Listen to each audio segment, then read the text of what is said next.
part 2 of our sourdough starter journey. It's quite a long video, but I'm trying to share as much as information as I can. 5 today. It did rise throughout the night, but as you can see, it fell, but it didn't fall down. It didn't fall way back to the feeding line.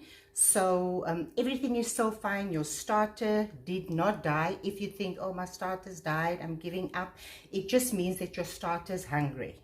On your day 5, day 6, the growth is slow, but bubbles are still forming, which means fermentation is taking place, and that is a good sign. I just want to show you the bubbles.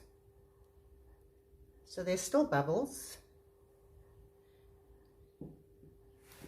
So we're repeating the process to discard and feed. I'm going to discard and feed, and I will see you tomorrow when we're going to check back on the progress again. So we are on day 6 today. There's a lot of growth, a lot of progress going on. At this point, you already know the drill. We discard half, feed again. We're going to keep on doing this until it's double in size. We want to see growth, so make sure that your rubber band is always at the level of your starter. So some of you might say that you are on day 6 and it is double or triple in size. Why are you not baking yet? The reason for that is that I'm quickly going to explain this. Each starter is like a child, and you need to identify your starter and get to know your starter, which means the reason why your starter rises in the beginning, and in the early days it rises and then it just drops down, or it just takes a bit of a pause on day 5 or on day 6, because it's rising from bacteria and not from yeast. So the idea is to develop yeast in the starter, but the yeast takes time to form. So those first few days of feeding your starter, you're developing yeast. I hope that makes sense. So you can decide now, do you want to have 2 starters, half in here, half there, or do you want to go with a bigger jar? I think I'm going to go with a bigger jar. I just transferred it to a bigger jar and I am feeding it. I just discard now. So now I'm just feeding it quickly.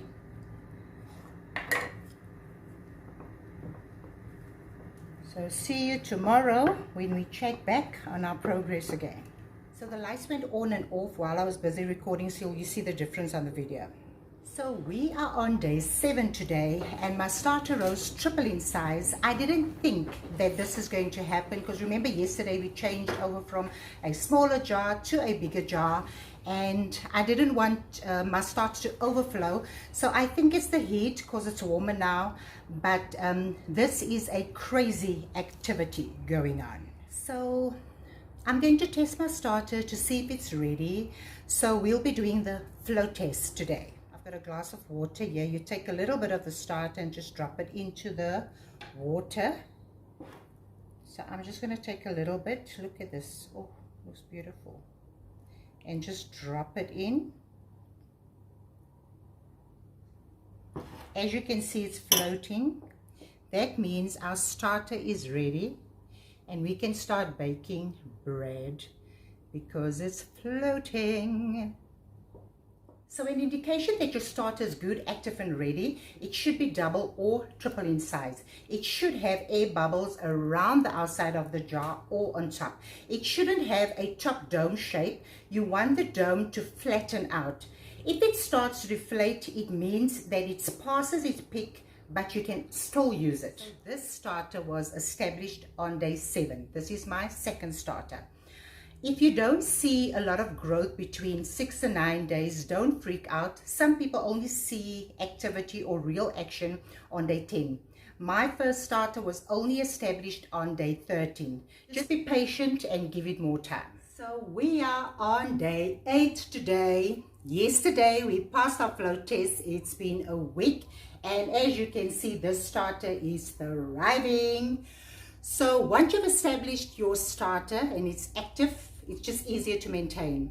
There's a few tips I didn't share yesterday that I just quickly want to share with you today. So some of the tips I quickly want to share with you. This is the discard I'll be putting aside, and we'll talk about that just now. So this is my backup starter, and I've put the date. The backup starter, you can see that it's my backup starter. I put the date and everything on it. This stays in the fridge. If anything happens to this starter then I have a backup. You put it in the fridge, you pause, meaning you only feed it once a week and not daily. So the yeast and bacteria will eat at a much slower rate.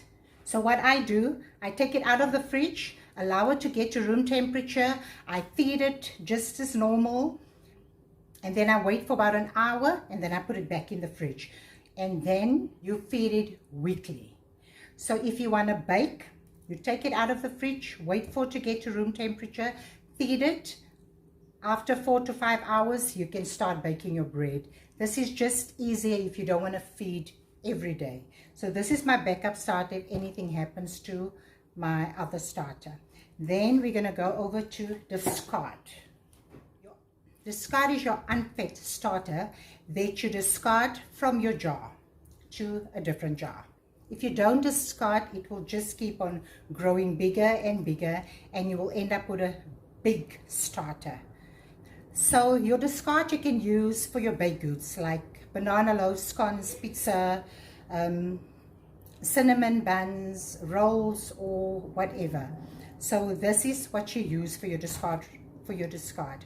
Or you can start a different starter with your discard and share it with family and friends. So as you go along on your sourdough journey, don't overthink it. Find what works for you, because what works for you might not work for me. Everyone's experience is different because of your schedule, your environment. Try and learn what your starter is communicating to you, when it wants to be fed, when it's ready to be baked, and come up with your own routine. Sourdough is not a one-size-fits-all. Everyone's journey may look a little different, and that is what makes it so beautiful.